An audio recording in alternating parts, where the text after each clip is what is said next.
My name is Saundra, and I want to share my story about how I got all of these scars and survived a domestic violent action from my ex-husband.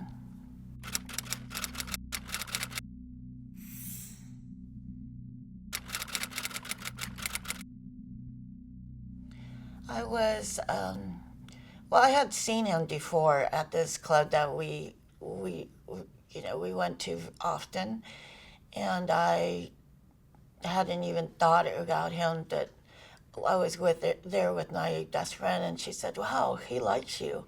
I said, "Really? I didn't notice." But then after she said that, I was like, "Oh, okay. Well, he's not that bad looking." And we talked a lot. We saw each other here and there, and we just, I don't know. After we met, he came to my house, and he kind of just moved in, and I don't even think I knew what happened. He just, didn't leave. So that was weird that I thought, oh, he must really care about me. He must love me. I had already had a child, and my daughter was about 2 or 3 years old, and she loved him. And I thought it was going to be a great relationship. We were together for 5 years. We got married after we had been together for three. Like I said, we've known about each other for years, but we never spoke or anything else. And he really pushed wanting to get married, and I didn't really want to get married. There was a few instances before this happened where he had hit me or shoved me or socked me, and a couple of times it was really bad, where he hit me so hard I went over a couch, and I was black and blue for a few weeks.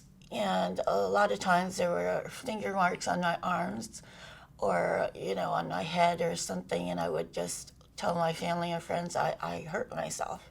And I think that's the common way that victims, try to get the focus off of them and what happened.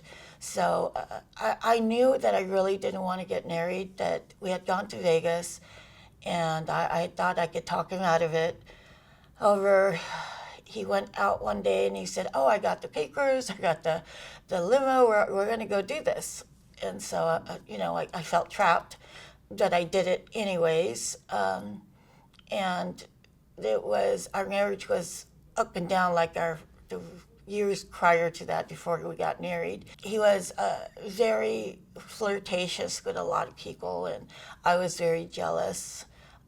However, he would be the kind of guy that would leave and not come home for 2 or 3 days. And that was kind of a routine here and there. And I just got tired of it. And I told him, if you keep doing this, I'm just going to leave. This isn't working out. And he would get super angry and threaten me and say, if I can't have you, nobody else will. Big thing about how he used to hurt me, afterwards he would be so apologetic. He would hit himself with the frying pan or do crazy things like that to show how remorseful he was. And I would fall for that. Like, who does that kind of stuff unless they're sorry? And so I kept thinking, he's sorry, he does care about me, he just has a little bit of an anger problem. That after I had his son at 25, I thought it was going to change, he was going to get better. I gave him a son, he was so excited. But then I should have realized, during my pregnancy, he was always gone. Um, you know, every now and then he would play the good husband or whatever. But when my son was born, he wasn't there. He forgot to pick me up from the hospital or chose not to do that. So, our marriage was already getting worse, gunkier. And once we started doing more drugs, it just got worse. Um, And that's why on my 28th birthday, this became what it was. He hit me and treated me awful already. And by the time we were done, we were completely done. I wouldn't have cared if Gus hit him or whatever, because he was just so mean and awful to me, even after I had my daughter. That as once I was single, I was happy. And when I met Michael, that I knew him prior, but I didn't give him any, indication that I liked him or anything else, because I hadn't. But he made it such a big deal of, telling me how pretty I was, how special I was, bringing me flowers, things that no one had done for me before. And so it was our honeymoon stage when we first met, and I thought everything I wanted. He was 6'2". He was a great looking guy, very built, and he got a lot of attention from girls. And I thought, wow, he got a lot of attention, but he chose me, not knowing that the things he had said to me, he had said to other people. But I'm the only one that I guess he really wanted to marry, so I wouldn't get away. I could not have left him after his son. So the meeting was accidental. When we did meet again, I was with my best friend, and she's the one that said, he really likes you. Otherwise, I would have never known. And it started with just talking, and then it started with, he was hanging out with somebody that I knew, and then it became obvious that, he was attracted to me, I was attracted to him, and we were drinking, and then he came to my house. He stayed for 4 or 5 days, and then he left, and then he came back. A couple of months, he was very, very, like it was ownership. He wanted me with him all the time. And when he got angry, because I was at the bar with a friend of mine, he got me out of the bar, and he bit me on the nose. And I thought, that is really weird. That, I'm not a neat kind of girl, so I yelled and screamed, and we fought, and he would do his thing of, oh, I'm so sorry, I love you so much, I didn't mean to do that, And of course I would be like, well, that, it was only one time, it wasn't that bad. So I kept making excuses. Even like I said, with the time where he got really angry with me, because one of my best friends said she saw him at a bar and he was flirting with her, and they were kissing and doing whatever. And her boyfriend, I was at her house watching the kids, because she had 2 kids and I had 1. And her boyfriend had come home early, and I guess they thought it was okay to swap partners.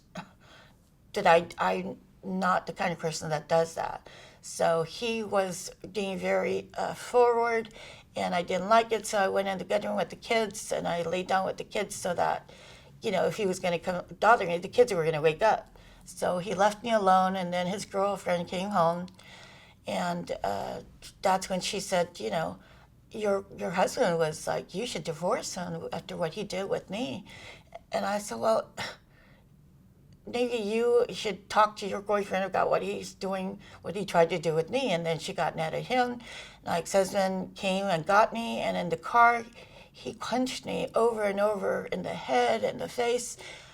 And I didn't understand why he was doing that, because he's the one that did something wrong. I didn't.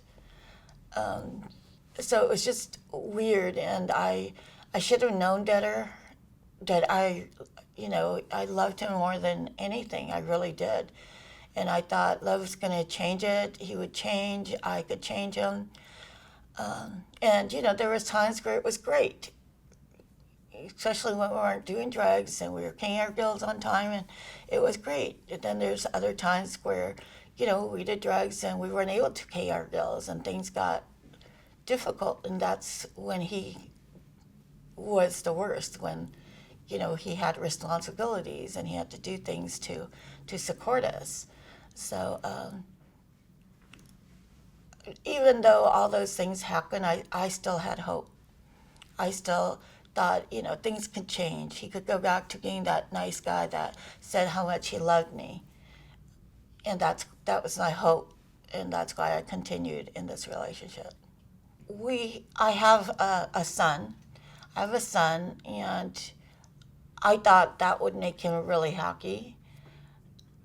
Unfortunately, it didn't. I think he felt more pressure as with responsibilities and things like that. I felt it, so I'm sure he felt it. And me asking him, like, what are you going to do? Are you going to get a job? Are you going to get to pay the rent? And he'd just say, oh, yeah, I will. Don't worry, don't worry. Of course, then the rent day would come and he wouldn't have the rent. So, and then, I would have a little bit of money, and instead of saving or paying it, we just got high, and we got evicted from 2 different places, actually probably 3. And then we went into this other place, and I could already see that our relationship had pretty much deteriorated, and he wasn't, he wasn't in it anymore. And but then, I found another place, and I was trying to do the best I could. He said he was working again, so he would come home one night. He didn't make it the night before, so he said he's working. So he would come home, and I had dinner ready, I had the table set, and nothing. No call, he doesn't show up. 2, 3 days go by, he doesn't show up. And so I'm going to the bars just to look for him, and I don't find him. And I realized that, I can't just wait for him to come back. We're going to have to, he's either going to have to say he's done, or I have to say we're done. And then I thought, how am I at 25 years old going to support 2 kids? I used to work in businesses as a receptionist. I've never had a problem getting a job, but what do I do with 2 kids? How do I make it?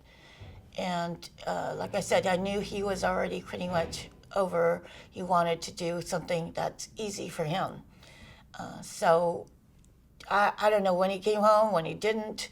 If he did come home, I left because I was pretty much over it. I knew that he was cheating on me. So at that point, I didn't have a lot of choices. That he said he got a job as a handyman in an area near Koreatown, and he was going to move there. And I said, well, if you're going to move there, I should move there too. And at first he was like, no, I don't think you should. But then, he knew he has his son and my daughter, so he said, okay. So we moved into this apartment with no furniture, and things still were, pretty bad. And he just was not willing to talk or work things out. So that's the way it was. At the end of this relationship, and he just didn't care anymore. We went to the bar, and there was another bar by the same owner, and I went to the other side, talked to my friends, and he went to the other side, talked to his friends, and it was probably 2, 3 hours. And then I thought, maybe it's time to go home. So I went across the street. I opened the door. I see him with his arms around this one woman that has been after him for years and years and years. She would constantly give him her phone number, and she would just smirk, every time she was with him, because she knew that bugged me. So when I went in, he had his arms around her. I looked at them. I said, I just didn't want to deal with it. I walked out of the bar. He followed me, and he was so angry. And I don't understand why he was so angry. I'm not the one that had my arm around some guy. But I remember him just screaming and screaming in my face. And my back was to my wall. And he had punched me several times, and he knocked me out. And I was just out. I don't know how long I was knocked out. That when I woke up again. I was on the side of the street, near the gutter. I woke up, just, I didn't know what happened. And I was just so shocked that he would just leave me, and another of his son. I mean, we've had horrible things, but he's never left me unconscious somewhere. And that was just a total shock for me, more so than the violent, physical, because I didn't even know how he hit me. I had drank a lot, so I think that kind of saved me from feeling as much as I should have. But I walked in the bar, and he had left, and I had friends there too, and they looked at me and they were like, "Oh my gosh, I can't believe he did this to you." I'm like, "What?" They're like, "Your face is black and blue. It's swollen." And I just didn't believe that until I went to a friend's house and I looked at my face and it was bruised pretty badly. And, I had waited till the bar closed because I didn't want to go home. But then I went to my friends at 3 or 4 and I just wanted to go home after I saw my face. I went home. I fell asleep. He was at home sleeping with his son, and I went and slept on the couch, because we had some furniture by that time. And he woke up and was in the kitchen. I got up and I went into the kitchen, and he looks at me and says, "Oh my gosh, what happened to you?" I'm like, "Really? You're going to ask me what happened? You know what happened. You did this to me. You left me unconscious in the middle of a street." And he was like, "Oh, wow, I can't believe that. I'm so sorry." Like, "So sorry? Really?" I'm like, I don't even know what to say. And I was in a lot of pain, so I said, "You know what, I'm going to need some, like, Tylenol, aspirin." So he's like, "Okay, I'll get whatever you need." He got me some steak to put in my face. And as the day was going further down, the swelling of my face kept going up. And so I told him I need to go to the emergency room. There, they told my mother, my sister-in-law, and my brother, that I was going to die in 3 days. And I guess my ex-husband by that time had told them that I had been mugged, that I had gone out early to the store and somebody mugged me. And that's how I got to where I was. And I couldn't speak, and I was pretty much in a coma, so I couldn't say what really happened. And at that time, the doctor, he had told my family that I was going to die, and he figured, I only have Medi-Cal, so, why waste more energy on me when I was going to die anyways? But my oldest sister and my mom were there, and they couldn't just watch me die. So they got me in another ambulance, and they took me to another hospital, where they refused to take me. And so I stayed in the ambulance, not knowing where we were going to go. And then they finally decided on the county hospital. And they took me because it was also a school. It was a learning hospital. So I was taken over there, and that was the worst case they had ever seen. They immediately took me to surgery. I think the surgery was like 23 hours or something weird like that. And it was odd because I could hear them, that they thought I was, just in a coma. But I could hear everything they were saying. I could hear them saying, "We have to just cut it off, just keep cutting until the infection is gone. Otherwise, it's going to go down to my heart, or it's going to go into my brain." So one way or the other, I was going to die. So they had students, they had a teacher, they just kept cutting. And the next thing I know, I'm in a hospital bed, and I have a trach in my throat, and my eyes are covered, and my face is covered. And I just pretty much looked like a monster. And they had told me, "We did everything we could to save you, and you're going to live, but, there's got to be a lot more surgeries." So I stayed there pretty much almost 6 months, getting all kinds of different surgeries. They put a G-tube in my stomach because I couldn't eat. I had no mouth to talk. So at that time, I was just pretty much a skeleton in my face. I had lost so much weight. I was probably about 85 pounds. And when my kids did come to see me, my daughter was, she knew, she understood what happened. That my little boy, he was only 3 or 4, and it freaked him out. He just screamed and cried. He wouldn't come near me because I was so scary to him. And after that, it was just more struggles of more surgeries. My real nun was able to take care of my kids, and when I was able to leave the hospital, she let me come to her house because my ex-husband had disappeared. So he had given all of my stuff to my mother, and he had just disappeared. He found someone new to live with. So it was a very difficult time for me and the people that care about me. As the months went on, I knew that I can't be another and do drugs. So, and my real mother and I, we weren't able to speak to each other because she only spoke Korean, I only spoke English, and I appreciated what she did for me, but it wasn't something that was healthy for me. So I was able to get a little apartment, back in North Hollywood, the Valley Village, where I spent most of my adult life. And I was able to get a place for me and my daughter, my son. And we lived there, and my daughter went to school, and my son stayed with me. And it was more rehabilitation. And then I realized, well, my sister had said the first hospital that refused to take care of you, you should sue them. So my sister had an attorney, did all those things.